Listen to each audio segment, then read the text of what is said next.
तो हेलो बेटा जी, कैसे हैं आप सभी। उम्मीद करता हूँ आप सभी बहुत बहुत बहुत अच्छे होंगे। जैसा कि आप सभी की जानकारी के लिए मैं बता दूं, आज की क्लास में हम with in a one shot determinants के बारे में जानेंगे, जो कि कहीं ना कहीं मैट्रिक्स से लिंक भी करता है। और इसमें एक एक नंबर के प्रॉपर्टी बेस्ड क्वेश्चंस भी करेंगे, जो आने वाली क्लास में यानी बोर्ड एग्जाम में आपको बहुत हेल्प करेगा। देखो बेटा, उम्मीद तो मैं यही करता हूँ कि आपको ये वीडियो के हर एक बात बताई हुई समझ आएगी। अगर आपने नोट्स नहीं बनाए हुए हैं तो मैं कुछ इस तरीके से पढ़ाता हुआ चलूंगा कि आपको समझ भी आएगा और आप आराम से नोट्स भी बना पाएंगे। ठीक है, चलिए सबसे पहले बात आती है डिटरमिनेंट्स। तो डिटरमिनेंट सिर्फ और सिर्फ एक स्क्वायर मैट्रिक्स का ही पॉसिबल होता है। स्क्वायर मैट्रिक्स उस मैट्रिक्स को बोलते हैं जिसकी रो और कॉलम सेम हो। डिटरमिनेंट का जो सिंबल होता है वो इस तरीके से डंडे, जिसे मॉडुलस जैसा सिंबल होता है, या फिर एक ट्रायंगल जिसे हम डेल्टा बोलते हैं, ये डिनोट करता है डिटरमिनेंट को। चलिए, तो सभी प्यारे प्यारे बच्चों ध्यान दीजिएगा। हमारे को ज्यादातर जो सिलेबस में मैट्रिक्स होगी, या तो वो 2x2 की होगी या 3x3 की होगी। अगर मैंने बोला एक मैट्रिक्स है, तो मैट्रिक्स को तो दिखाते हैं रेक्टेंगुलर ब्रैकेट में A B C D। और जब आप इसका डिटरमिनेंट करोगे तो डिटरमिनेंट दिखेगा लाइक ऐसे, A B C D। अब बात आती है डिटरमिनेंट करते समय गलती से भी भूल ना जाओ, तो मैं कुछ ऐसे शब्दों का यूज करो जिससे आपको अच्छे से समझ आ सके। जैसे सपोज मैंने कहा आपको एक बैटिंग सी करनी है, आपको लेग में शॉट मारना है। ये ऐसे समझो, आपकी छोटी हाइट है और छोटी हाइट का बंदा जब बड़ी हाइट के बंदे में रैपट मारेगा तो ऐसे मारेगा ना, ऐसे। कैसे है क्या कह रहा, ऐसे है ना। तो यानी आपको ऐसे शॉट लेना है। डन। तो ए की डी से मल्टीप्लाई होगी। अब एक चीज बताओ, जब मारने की बात है तो पॉजिटिव रिस्पॉन्स तो मिलेगा नहीं, वो बड़ा बंदा भी उल्टा ही धर के मारेगा, यानी नेगेटिव रिएक्शन मिलेगा। यानी ए डी, ए की इंटू तो किससे करोगे, डी से करोगे, और बी की इंटू किससे करोगे, सी से करोगे। क्लियर है, A D minus B C. Example के तौर पे मैं क्वेश्चन कर देता हूँ सीधा। ये तो फॉर्मेट हो गया क्या, कि मान लो, अगर मान लो एक डिटरमिनेंट आपको फाइंड करना है 3 7 5 4, तो इतनी देर में तो आप निपटा दोगे उस क्वेश्चन को।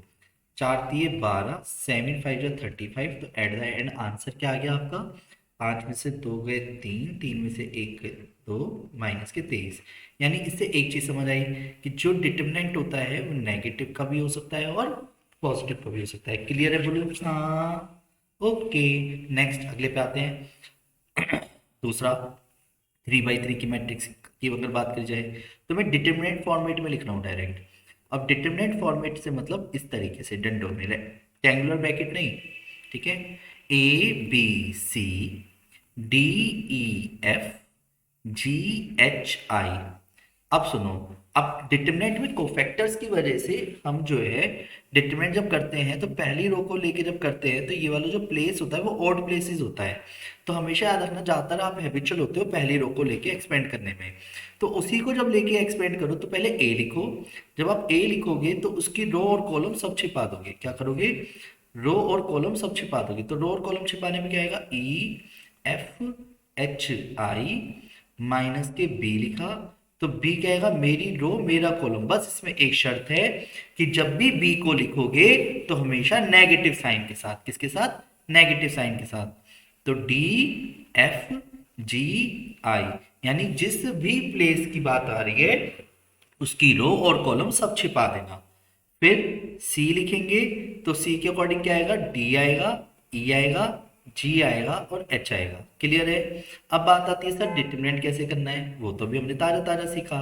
पहले ए लिखा, ई की इंटू आई से, एफ की इंटू एच से, माइनस बी, एफ की इंटू जी से, नहीं नहीं नहीं, बैटिंग सी करनी है, या डी की इंटू आई से, एफ की इंटू जी से, प्लस सी, डी की इंटू एच से, माइनस जी की इंटू ई से। बेटर होगा कि क्यों ना मैं आप सभी से एक एग्जाम्पल्स कराऊं और उस एग्जाम्पल को आप सभी सॉल्व करके दिखाएं। तो क्या आप सब रेडी है, बोलो हाँ। तो न्यूमेरिकल डिजिट है 253 146 -130। डन। डायरेक्ट नहीं करना, आराम से करना, जल्दबाजी बिल्कुल भी नहीं है। जैसे मैं कर रहा हूं, पहले तसल्ली से देखिए, 2 लिखा तो 2 के अकॉर्डिंग रो और कॉलम छिपाया, 4 6 3 और 0 लिखते हैं पहले। यहाँ तक क्लियर है। उसकी रो कॉलम छिपा करके जो भी एलिमेंट बचा पहले वो लिखो, क्योंकि जब तक आप सही नहीं लिखोगे तो गलत हो जाएगा। फिर 5 लिखा जैसे, तो बीच वाला जो भी लिखोगे माइनस के साथ, अगर माइनस का है तो प्लस के साथ, ठीक है। तो 1 6 -1 0 प्लस 3 के अकॉर्डिंग क्या आएगा, 1 4 -1 3। यहाँ तक कोई दिक्कत, बहुत अच्छे। अब वेट 2, तो 0 6 3 जा 18 -5 0 प्लस 6 प्लस के 3 प्लस के 4, तो एट द एंड आंसर क्या है, माइनस के 36 माइनस के 30 और प्लस 7 3 जा 21। तो आंसर क्या रहेगा, -7 -7 43। डन। 9 -9 -45 -45 आया समझ, बोलो हाँ। बाकी कैलकुलेशन आप आराम से कर ही लेंगे, जो मेरे को उम्मीद है। नेक्स्ट अगले पे आते हैं। तो मैं उम्मीद करता हूँ डिटरमिनेंट आपको 2/2 और 3/3 का आ गया होगा। पर कभी कभी कुछ क्वेश्चन ऐसे दे देता है जल्दबाजी में, आप क्या करते हैं, मैट्रिक्स समझ बैठते हैं। जैसे x 5 2 4 इज इक्वल टू 7 1 3 8 दिया, या चलो 0 ले लेते हैं। और मैंने आपसे कहा find the value of x, find the value of x। आपको x की वैल्यू फाइंड करनी है, तो आप फटाफट देख करके x की वैल्यू 7 नहीं रखना, नहीं रखना। डिटरमिनेंट करेंगे 4x 5 2 जा 10 0 -3 4x is equal to -3 -10 4x equal to -13, x की वैल्यू -13 डिवाइड बाय 4। आया समझ, बोलो हाँ। ओके। एक और चीज याद रखना, अगर कभी भी क्वेश्चन बोले पॉजिटिव वैल्यू और आपके दो आंसर आ रहे हो तो पॉजिटिव वैल्यू लिखना, पॉसिबल वैल्यूज बोले तो यानी जितने आंसर्स आ सकते हैं वो सारे लिखना। क्लियर है, बोलो हाँ। नेक्स्ट आगे बढ़ते हैं। इसके बाद आपको बोला जाता है कंप्लीट, अगर आपको डिटरमिनेंट निकालना आ गया तो कभी कभी अगर कोई मैट्रिक्स स्क्वायर मैट्रिक्स होता है रो और कॉलम सेम, सिंगुलर मैट्रिक्स किसे बोलते हैं। एक लाइन लिख लीजिए, if A is a singular matrix, यानी non invertible matrix, singular matrix, तो उसका मतलब होता है, ये थ्योरेटिकल पार्ट में लिख लेना, so determinant of A is equal to 0। अगर किसी मैट्रिक्स को सिंगुलर मैट्रिक्स बोला जाता है तो आप समझ जाना उसका मतलब है डिटरमिनेंट 0 गिवन है। जैसे एग्जांपल के तौर पे एक बेसिक सा एग्जांपल समझते हैं। मान लो उसने ये कहा इफ ए मैट्रिक्स दे रखी थी 3 5 4 x is a singular matrix, is a singular matrix. और उसके बाद आपसे बोला गया find the value of x, find the value of x। अब स्टोरी कहाँ के अटकती है कि सर u का दे रखा, अबे बता तो दिया। जिस मैट्रिक्स को सिंगुलर मैट्रिक्स बोलता है तो उसका मतलब डिटरमिनेंट 0 के बराबर होता है। क्लियर है, बोलो हाँ।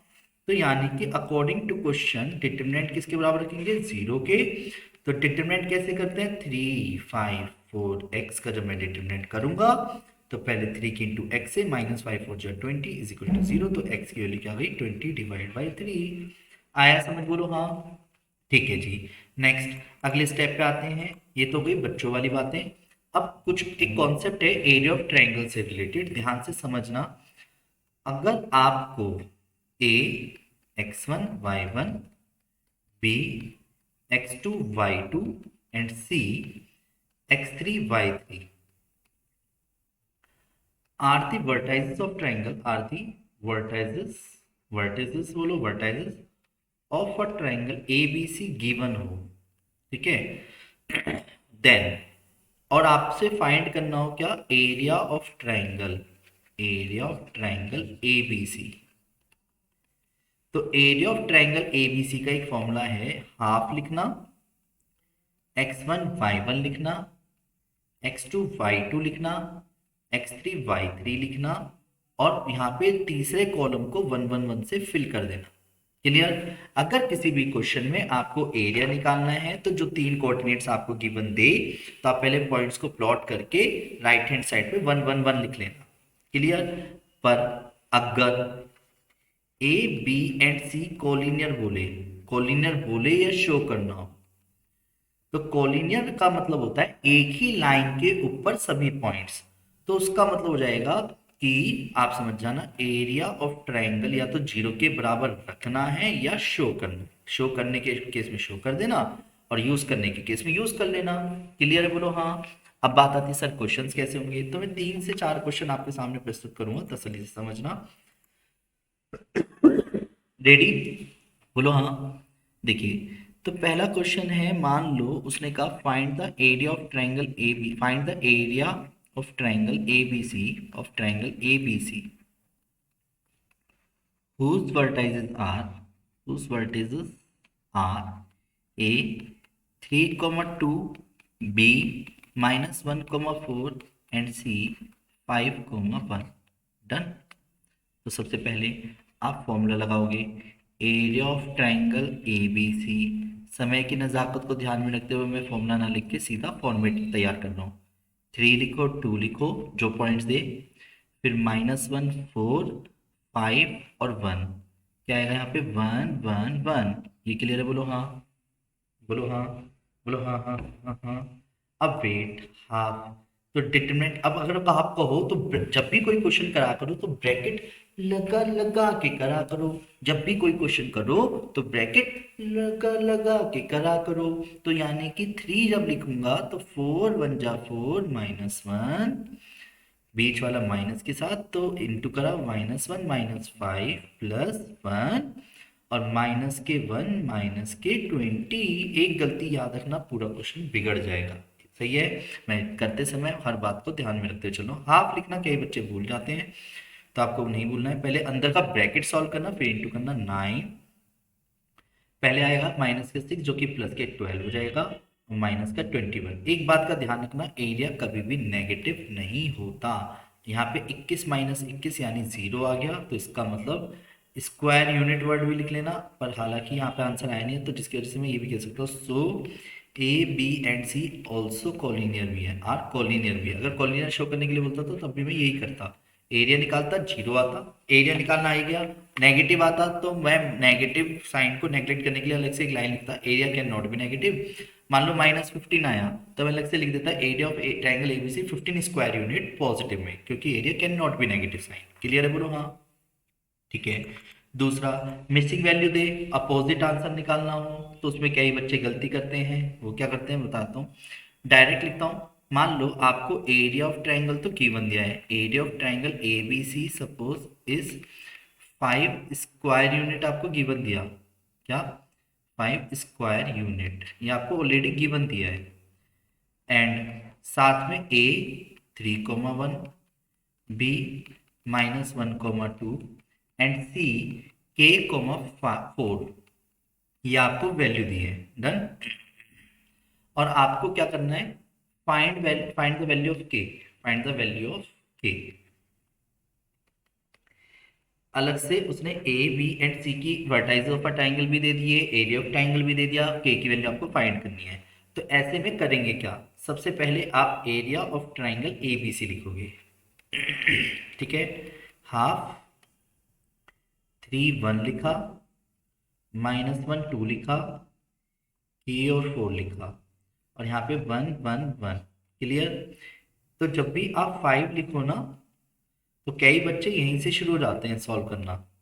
तो बेटा जी, एक चीज का ध्यान रखना, डिटरमिनेंट करते समय तो चलो कोई बात नहीं, नॉट अ बिग डील, वो तो आप सही कर ही रहो कि -1 के साथ -1 -के और +1 के साथ -4 -2 बस इसमें एक गलती कर बैठते हैं बच्चे, प्लस का 5 लेते हैं। अब सुनो, अब आप मिसिंग वैल्यू निकाल रहे हो, तो इसे प्लस का और माइनस का दोनों को लेके चलना, यानी के दो वैल्यू आएंगी, एक पॉजिटिव साइन के साथ और एक नेगेटिव साइन के साथ। याद रखोगे क्या? एक पॉजिटिव साइन के साथ और एक नेगेटिव साइन के साथ। क्लियर।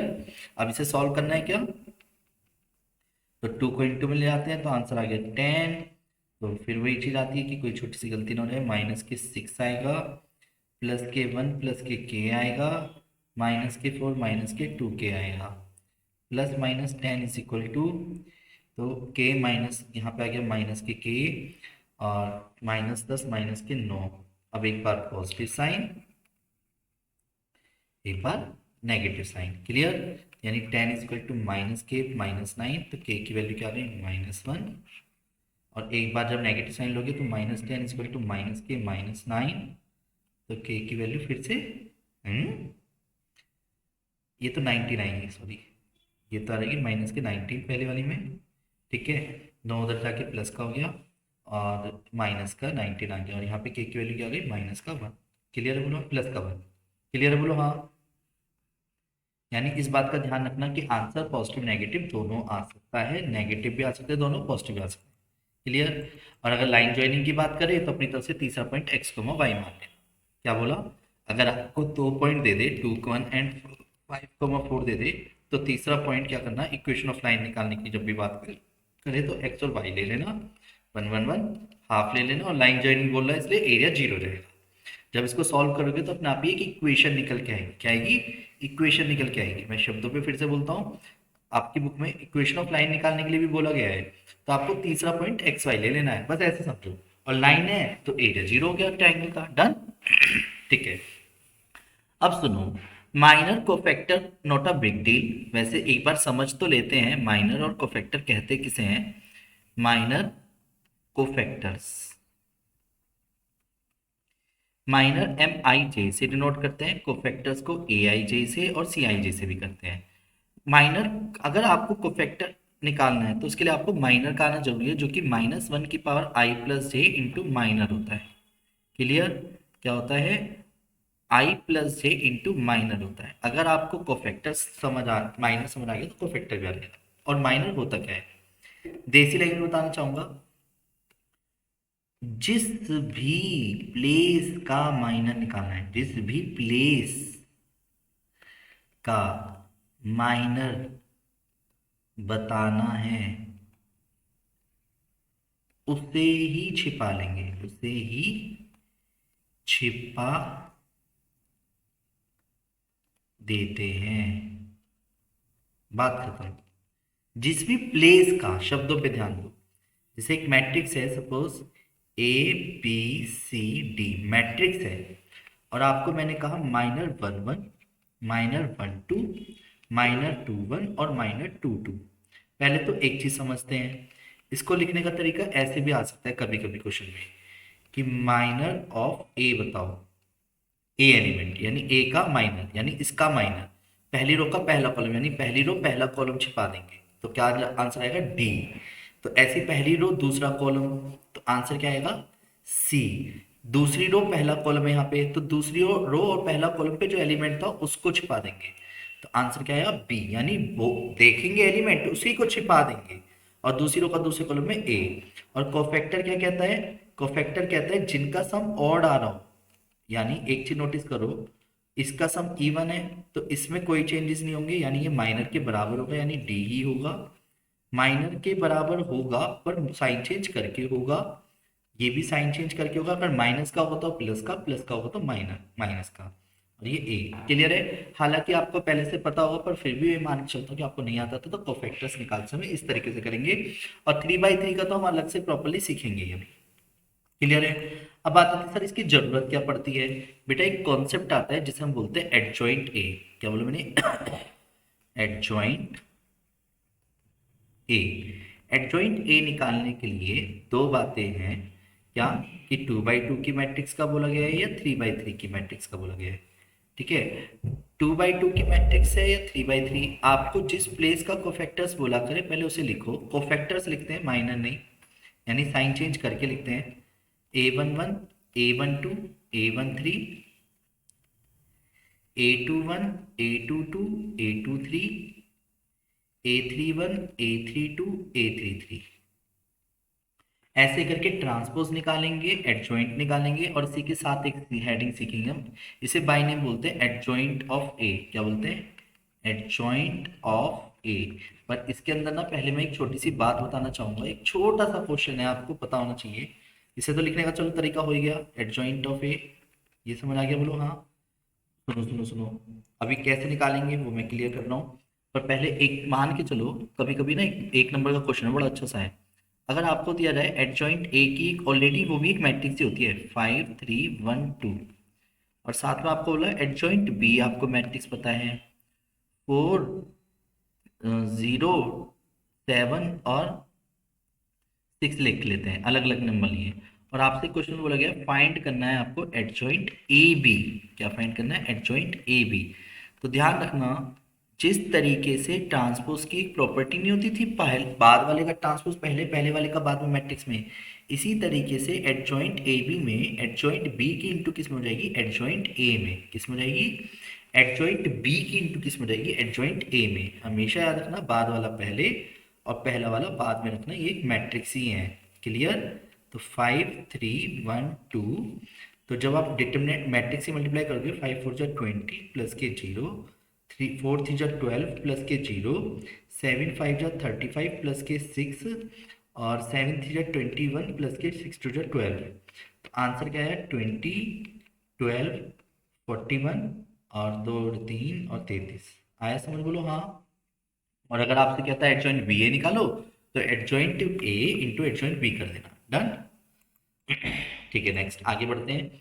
फिर इसी में अब बात आती है, सर अगर आपको एडजॉइंट ए निकालना आ गया तो इनवर्स ऑफ ए किसे बोलते हैं? इनवर्स ऑफ ए। और मैं एक क्वेश्चन में पहले इनवर्स ऑफ ए पूरा निकालूंगा, फिर उसका यूज किसी बड़े क्वेश्चन में कैसे करते हैं वो बताऊंगा।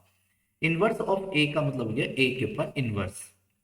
पर इनवर्स का एक ही लोता एक ही फॉर्मूला है, पहले वो समझते हैं। एडजॉइंट ए को जब डिटरमिनेंट से डिवाइड करते हैं, इसको लिखने का तरीका ऐसे भी हो सकता है, डिटरमिनेंट ऑफ ए ऐसे लिखे इनटू एडजॉइंट ए। एक ही बात है।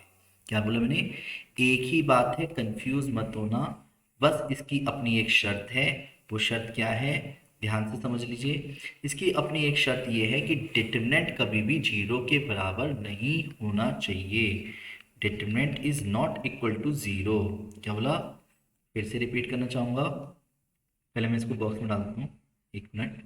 फॉर्मूला लग देखिए जैसे। फिर आते हैं, मैंने क्या बोला? डिटरमिनेंट कभी भी इक्वल टू 0 नहीं होना चाहिए। अगर गलती से इनवर्स डिटरमिनेंट 0 के बराबर हो गया तो उसे इन्वर्टिबल एग्जिस्ट नहीं करता, यानी इनवर्स एग्जिस्ट नहीं करता। अगर डिटरमिनेंट नॉट इक्वल टू 0 है तभी हम बोलेंगे तो ए इनवर्स एग्जिस्ट, यानी ए इनवर्स इज एग्जिस्ट, यानी ए इनवर्स एग्जिस्ट करेगा। क्लियर? अब सुनो बेटा, मैं जिस तरीके से आपको क्वेश्चन करने जा रहा हूँ ना, ध्यान से समझना। पहले 2x2 के क्वेश्चन कर रहा हूँ, फिर 3x3 का करूंगा। एक ए मैट्रिक्स है 3 5 4 2। आपको फाइंड करना है, मान लो ए इनवर्स। ठीक है? तो पहले तो क्या करो? डिटरमिनेंट निकालो। डिटरमिनेंट क्या आएगा? 3 2 जा 6 5 4 जा 20, आंसर आ गया माइनस के 14। नॉट इक्वल टू 0 है, यानी डिटरमिनेंट एग्जिस्ट कर रहा है। दूसरा पॉइंट। अब आता है एडजॉइंट ए। तो एडजॉइंट ए कहता है कोफैक्टर्स का transpose a11 a12 a21 a22। मैं आपसे रिक्वेस्ट यही करूँगा, डायरेक्ट भरो। जिस प्लेस को भर रहे हो यानी उसी को छिपा दो। क्या बोला? जिस प्लेस को भर रहे हो उसी को छिपा दो, यानी 2 आएगा, यहाँ पे 4 आएगा, यहाँ पे 5 आएगा, यहाँ पे 3 आएगा। और इस वाले प्लेस और इस वाले प्लेस का साइन चेंज करना मत भूलना। साइन चेंज करना मत भूलना। और ट्रांसपोज। अब बात आती है, ऐसे में ना कई बच्चे गलती करते ही करते हैं, तो मैं ये मान चलता हूँ कि आप गलती ना करो। तो पहले तो ये क्वेश्चन में नोटिस करो, तो मैंने डिटरमिनेंट को तो पलट के लिखना है और एडजॉइंट ए आपने लिख ही दिया, तो ये तो इनवर्स निकालना ही गया। 3x3 की मैट्रिक्स में बहुत गलतियां होती हैं, सच बताऊं तो होती हैं, बहुत ज्यादा होती हैं। तो बेटर होगा कि आपको मैं एक वर्ड सिखाता हूं जिसे आप हमेशा याद रखना, दोस्त। क्या बोला बेटा जी मैंने? DOST। जब भी आपको, क्या बोला? जब भी आपको इनवर्स निकालना है तो इस शब्द का याद रखिएगा, दोस्त। दोस्त बहुत हेल्प करता है हमारी, ये क्वेश्चन को कभी गलत नहीं होने देगा। तो डी डिटरमिनेंट, यानी कैसे? पहले डिटरमिनेंट निकालेंगे। क्लियर? ओ यानी एडजॉइंट, क्योंकि उसी में ही ओ वर्ड आ रहा था, एडजॉइंट वर्ड याद रखना। एस मतलब साइन चेंज, क्योंकि इनवर्स निकालने में एडजॉइंट की जरूरत है, साइन चेंज करना नहीं भूलना है आपको। और टी मतलब ट्रांसपोज, टी मतलब ट्रांसपोज अगर आप डायरेक्ट कर रहे हैं। कब? हाउ टू फाइंड इनवर्स, यानी इनवर्स के केस में, इनवर्स ऑफ ए निकालते समय, इनवर्स ऑफ ए जब भी निकालोगे तो आपको किस वर्ड का ध्यान रखना है? दोस्त वर्ड का। दोस्त में डिटरमिनेंट, एडजॉइंट, साइन चेंज और ट्रांसपोज, बेटर होगा कि क्यों ना मैं आपको पहले एक बेसिक क्वेश्चन करूं जिससे आपको पहले कॉन्सेप्चुअली समझ आए, क्योंकि 3 by 3 की मैट्रिक्स में सबसे ज्यादा गलतियां बच्चा यही करके आता है। मान लो एक मैट्रिक्स है 3 2 1 5 4 6 0 -1 और 1। ठीक है। और आपसे मैंने कहा इस क्वेश्चन में आपको फाइंड करना है इनवर्स ऑफ ए। सुनो, सबसे पहले मैंने बात करी इनवर्स ऑफ ए निकालने में किसको याद करेंगे हम, दोस्त वर्ड याद रखेंगे। किसको याद रखेंगे, दोस्त वर्ड को याद रखेंगे, डी। डी बोले तो डिटरमिनेंट। सबसे पहले काम क्या करोगे, डिटरमिनेंट निकालो।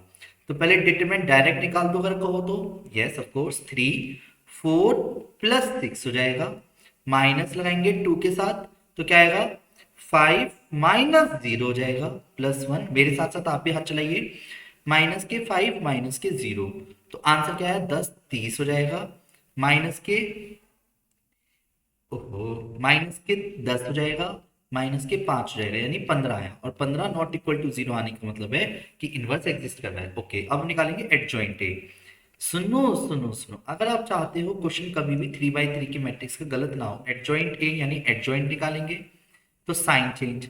साइन चेंज कैसे करना है बताता हूँ भी। और ट्रांसपोज, टी यानी ट्रांसपोज साइन चेंज। देखो पहले नो ब्रैकेट लगाओ ऐसे, 1 2 3 4 5 6 7 8 9। और ये जो डायमंड प्लेस है, डायमंड होता है ना जो हमारे ताश के पत्तों में डायमंड होता है, तो डायमंड प्लेस के साइन चेंज करने होते हैं 3 by 3 में। डायमंड प्लेस के साइन चेंज, ये पहले से एक फॉर्मेट तैयार रखना। और ये एक मैट्रिक्स है इसलिए मैट्रिक्स का सिंबल लगाना। कई बच्चे यहाँ पे डिटरमिनेंट का खींच देते हैं, मैट्रिक्स है तो मैट्रिक्स का ही सिंबल लगाना है। इन बातों का ध्यान रखना है। अब बात आती है सर क्वेश्चन कैसे करें। सुनो सुनो सुनो, ध्यान से सुनो।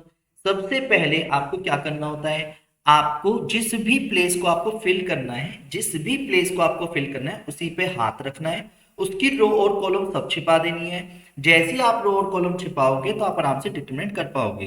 तो देखो जैसे मैंने 3 की वाली प्लेस चाहिए तो 3 को ही छिपा दिया, तो आप आराम से अखियों को सामने टिकाओ। 4 1 जा 4 +6, चाहे तो 4 + 6 अपने माइंड में सॉल्व करके लिख दो या ऑन द स्पॉट बाद में कर लेना।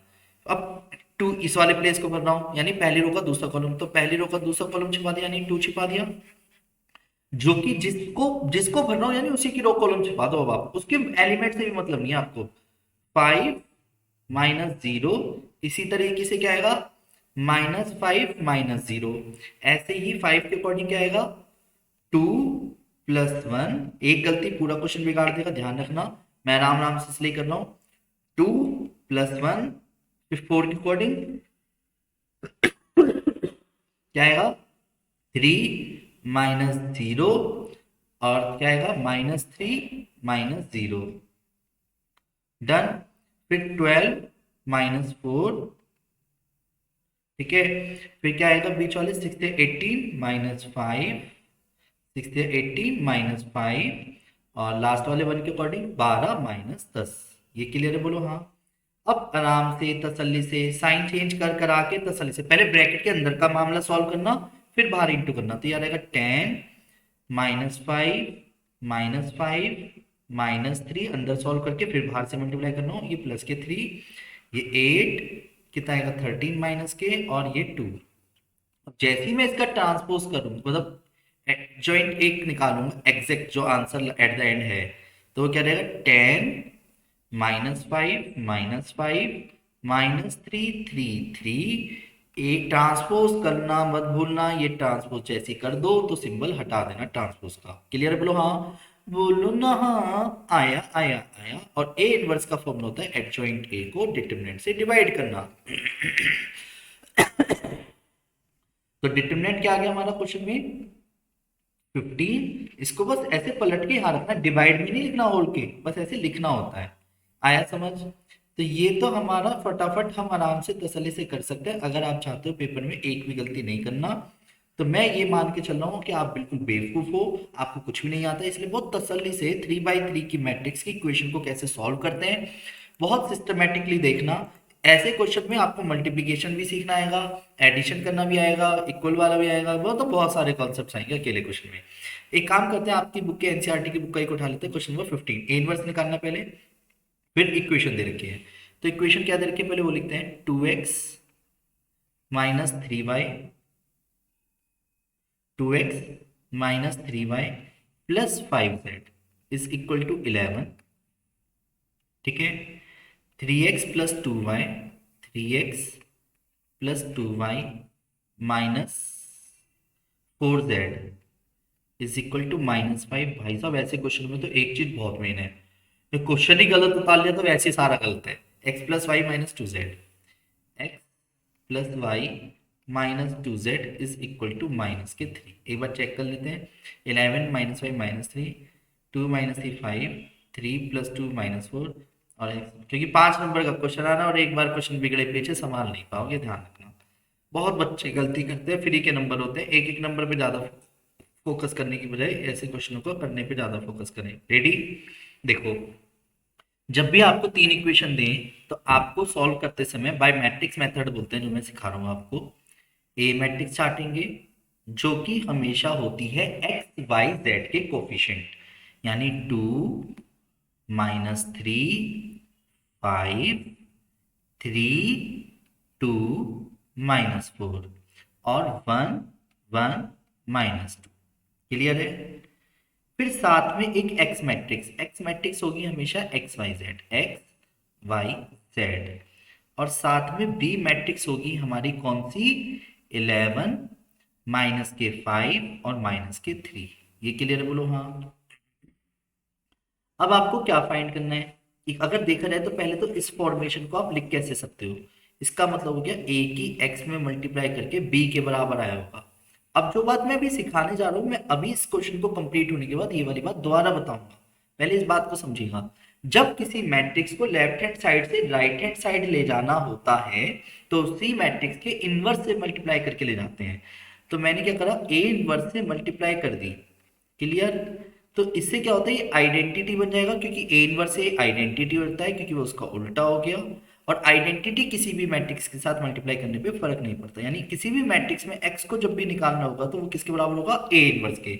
आप इस वाले स्टेप से डायरेक्ट वाला स्टेप लिख सकते हो, पेपर में मार्क्स नहीं कटेंगे, पर फिर भी याद रखना इसमें जो कॉन्सेप्ट मैंने लगाया वो एक बहुत परफेक्टली बहुत बेहतरीन क्वेश्चनों में से एक है, इसलिए उसे समझना बहुत जरूरी है।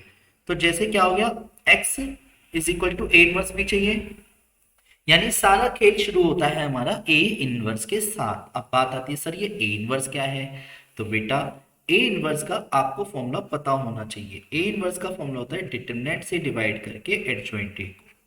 अब बात आती है सर ये एडजॉइंट कैसे आएगा, तो बेटा जी मैं यहाँ पे साइड में, आपका ना पेज पलट जाता है ज़्यादातर, इसलिए आप पहले इसको साइड में लिख लेना, ठीक है? फिर तसल्ली से, बहुत तसल्ली से आराम से क्वेश्चन को करना। रेडी? मैं साइड में नाम नाम से करता जाऊंगा। देखिए सबसे पहले मैंने बोला क्या करेंगे, दोस्त, इसका वर्ड का दोस्त वर्ड का यूज करेंगे, दोस्त, DOST यानी दोस्त। अगर बात करी जाए सबसे पहले यानी डिटरमिनेंट, तो डिटरमिनेंट निकालेंगे। मैट्रिक्स अगर आपके सामने है तो बहुत अच्छी बात है, पेज पलट गया तो सामने फिर से लिख लेना। तो 2 -4 +4 हो जाएगा, माइनस के माइनस माइनस प्लस के 3 हो गया इस बार, क्योंकि माइनस हम खुद से लगाते हैं और एक माइनस उसने दे रखा था, उसका रीजन को फैक्टर अब आपको समझ आ रहा होगा। तो -6 +4, ये क्लियर है? बोलो हाँ। और 5 के अकॉर्डिंग क्या आएगा, अकॉर्डिंग टू क्वेश्चन 3 - 2, यानी एट द एंड आंसर में यहाँ पे 2 × 0 +3 के साथ -2 5 × 1, आंसर आया 0 -6 + 5, तो डिटरमिनेंट आया है -1। यहाँ तक कोई दिक्कत? अब हम यहाँ पे अलग से एक लाइन लिख देंगे जी, डिटरमिनेंट नॉट इक्वल टू 0 आया है तो इसकी वजह से ए इनवर्स एग्जिस्ट कर रहा है, ए इनवर्स एग्जिस्ट कर रहा है। चलो जी, अब बात आती है सर ए इनवर्स के लिए एडजॉइंट कैसे निकालते हैं, तो बेटा जी फिर रिपीट करना चाहूंगा, पहले ऐसे फॉर्मेट तैयार करो, दोस्त वर्ड में एडजॉइंट की एक हेडिंग, नो जगहों पे ब्रैकेट, साइन चेंज, यानी एस वर्ड में साइन चेंज। साइन चेंज कहाँ कहाँ होते हैं, कहाँ कहाँ होते हैं बोलो, डायमंड प्लेसेस के, यानी डायमंड प्लेसेस के यहाँ पे, यहाँ पे, यहाँ पे और यहाँ पे, और ट्रांसपोज, जिस प्लेस पे हाथ रखो उसी को फिल करके उसे छिपा के डिटरमिनेट कर दो। तो यानी इसको छिपाया, इसको छिपाया, कहो तो डायरेक्ट लिख दो, -2 -4 +4 0 आएगा यहाँ पे, ये जब मैं साइन चेंज करूंगा तो -6 +4 -6 +4 -2 आएगा। फिर 5 के अकॉर्डिंग 3 -2 1 आएगा। फिर डिटरमिनेंट जब करूंगा 3 के अकॉर्डिंग तो 6 -5 यानी 1 आएगा। फिर बीच वाले 2 के अकॉर्डिंग क्या आएगा, -4 -5 -9 आएगा। फिर 2 प्लस के 3 यानी 5 आएगा। फिर से एक बार चेक कर लेते हैं बीच वाले को। 6 -5 1 -4 -5 -9 2 + 3 5। फिर आएगा 12 -10 2। ठीक है। फिर यहाँ पे क्या आएगा, इसी के बीच वाले वन के अकॉर्डिंग -8 -15 -8 -15 -23। भाई ये खेल गया नंबर। और 4 और 9 13। क्लियर। एक क्वेश्चन पूरा क्वेश्चन बिगाड़ सकता है। मैं ट्रांसपोज करके साइन चेंज करके लिख रहा हूँ। 0 2 1 -1 -9 -5 और फिर 2 23 और 13। यहाँ तक कोई दिक्कत है? और हमें पता है ए इनवर्स होता है डिटरमिनेंट से डिवाइड करना एडजॉइंट ए को। तो डिटरमिनेंट ऑलरेडी नेगेटिव वैल्यू थी एक, तो उसको तो मैं डायरेक्टली लिख सकता था, पर अभी आपको समझाने के लिए लिख रहा हूँ।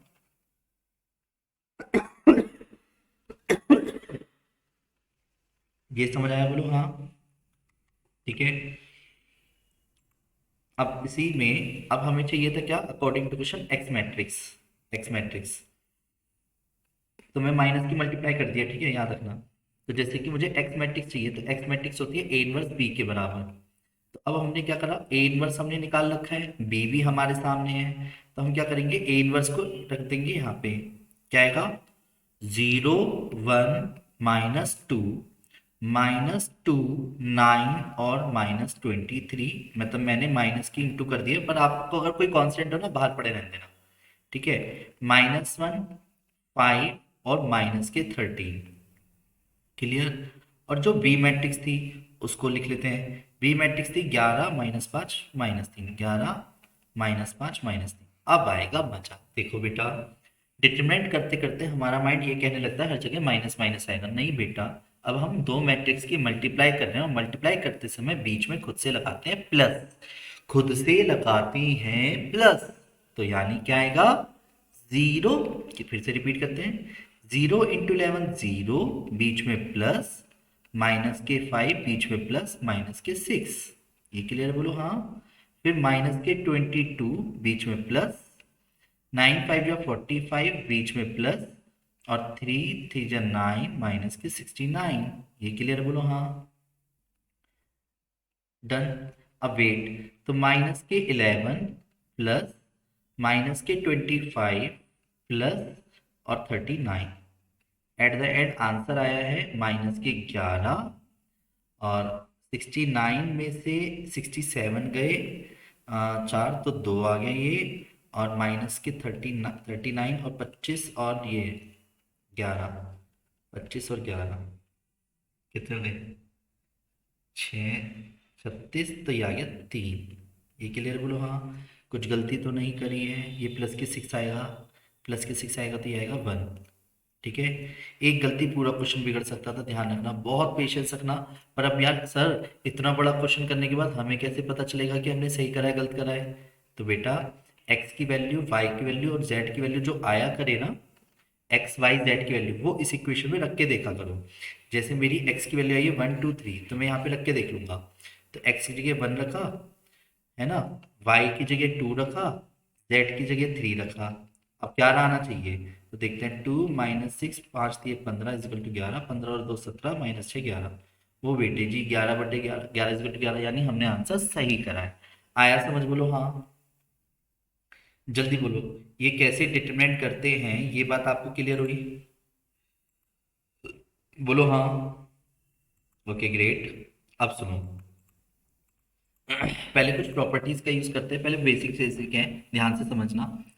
अगर किसी भी इनवर्स की किसी मैट्रिक्स के साथ मल्टीप्लाई करते तो आइडेंटिटी आता है, या इन ए की किसी इनवर्स में मल्टीप्लाई करें तो भी आइडेंटिटी आता है। बहुत इंपॉर्टेंट प्रॉपर्टी है, क्वेश्चन में कैसे यूज होगी ये भी क्लियर करूंगा शॉर्ट में। अब ध्यान से सिर्फ सुनते चलना है अब आपको, ठीक है, सिर्फ सुनते चलना है, समझते चलना है, नहीं आया तो पूछते चलना है। ठीक है। हालांकि ये बातें मैं जो बताने जा रहा हूँ किसी को बताता तो नहीं हूँ, आप सब अपने हो इसलिए बता रहा हूँ, घमंड तो नहीं करोगे। ओके। अगर किसी मैट्रिक्स के साथ आइडेंटिटी की मल्टीप्लाई करें तो ए आता है, या आइडेंटिटी की किसी एक के साथ मल्टीप्लाई करें तो ए आता है। आप इसे भूल ना जाओ, मैं इसे देसी लैंग्वेज में यहाँ लिख देता हूँ। ए इनवर्स की ए में करो या ए की ए इनवर्स में, क्या आएगा? आइडेंटिटी। आइडेंटिटी की किसी भी मैट्रिक्स से मल्टीप्लाई करके ए आता है। एट द एंड हमारा रिजल्ट क्या है वो समझते हैं। और तीसरा,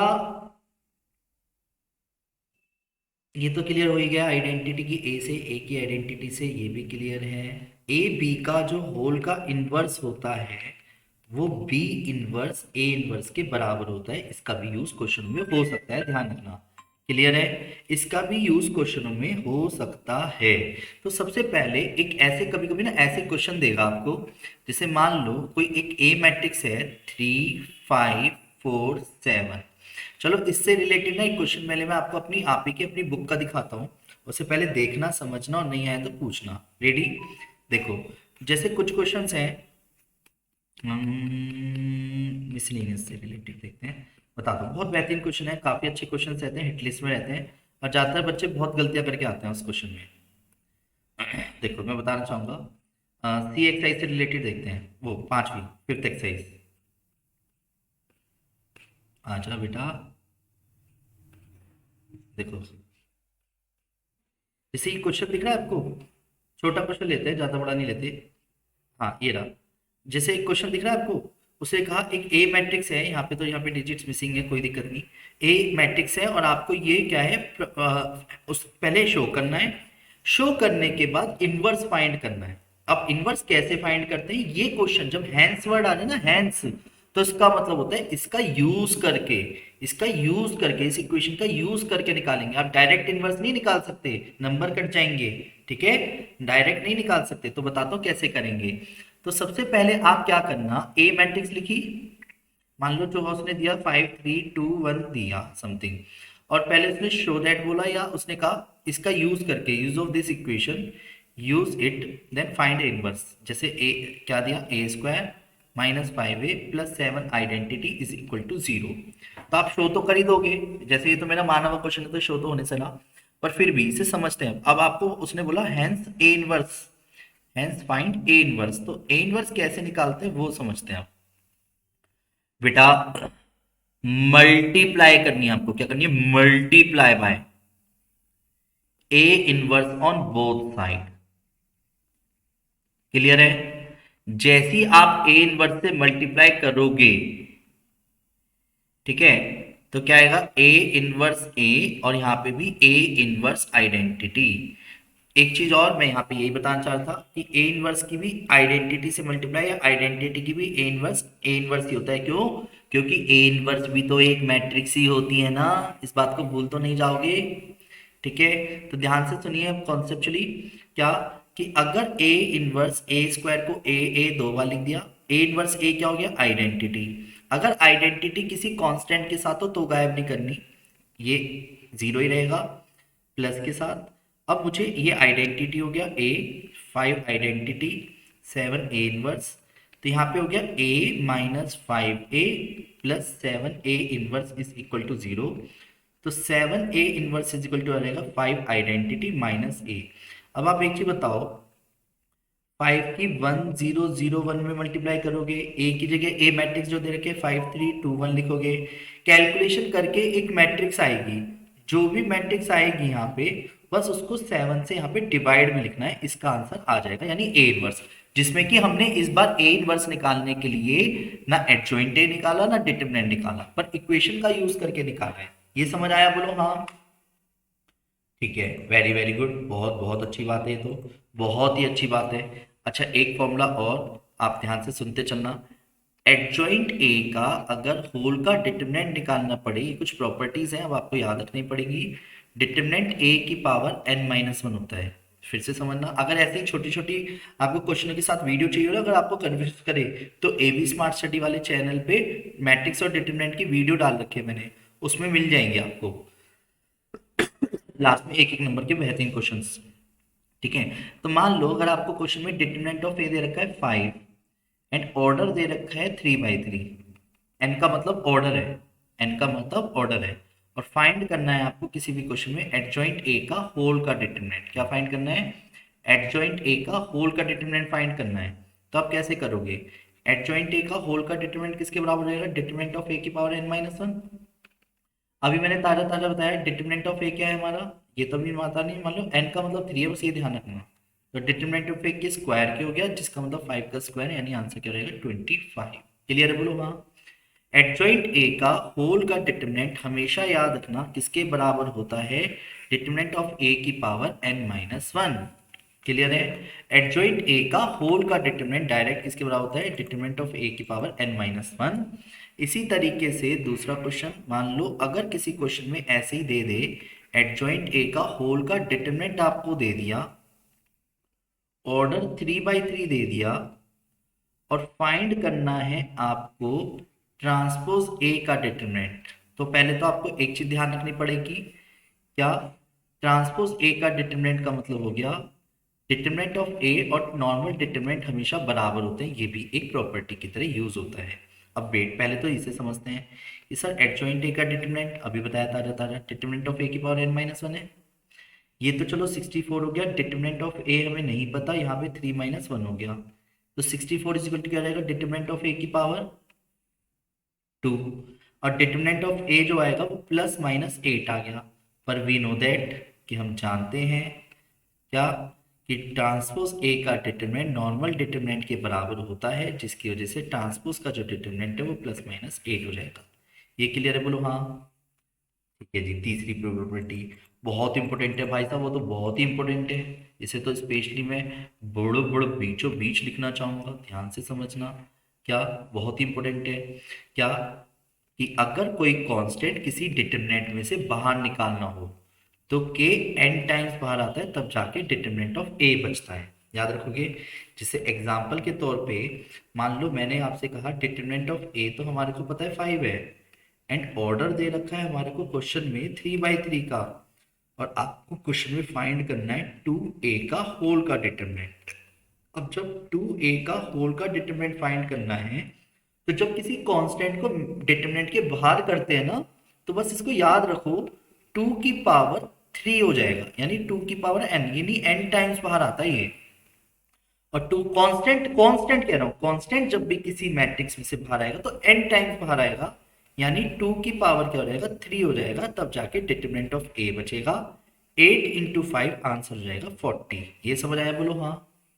यानी जल्दबाजी करना मत, आराम से तसल्ली से कॉन्सेप्चुअली सोचना। और अब मैं जो क्वेश्चन करने जा रहा हूँ उसमें सारी बातें आ जाएंगी, ठीक है? जैसे अब एक स्पेशल क्वेश्चन ले लेते हैं। इफ एडजॉइंट ए तो आपको दे रखा है कितना?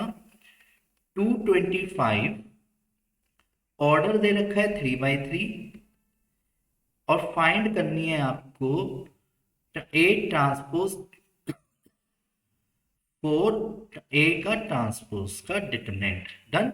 तो सबसे पहले हम क्या करेंगे भैया? एडजॉइंट ए का होल का डिटरमिनेंट जो आप जानते हो उसका फॉर्मूला लिखो। तो ये तो 225 हो गया, ये डिटरमिनेंट ऑफ ए की पावर 3-1। तो डिटरमिनेंट ऑफ ए का स्क्वायर इज इक्वल टू 225 है, तो डिटरमिनेंट ऑफ ए कितना हो गया? √225। और डिटरमिनेंट ऑफ ए किसके बराबर हो गया? +-15। ये समझ आया? बोलो हाँ। यानी डिटरमिनेंट ऑफ ए आ गया, पर हमें तो ये चाहिए नहीं, कोई बात नहीं।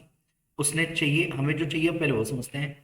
4 ट्रांसपोज ए का डिटरमिनेंट चाहिए, अभी बताया।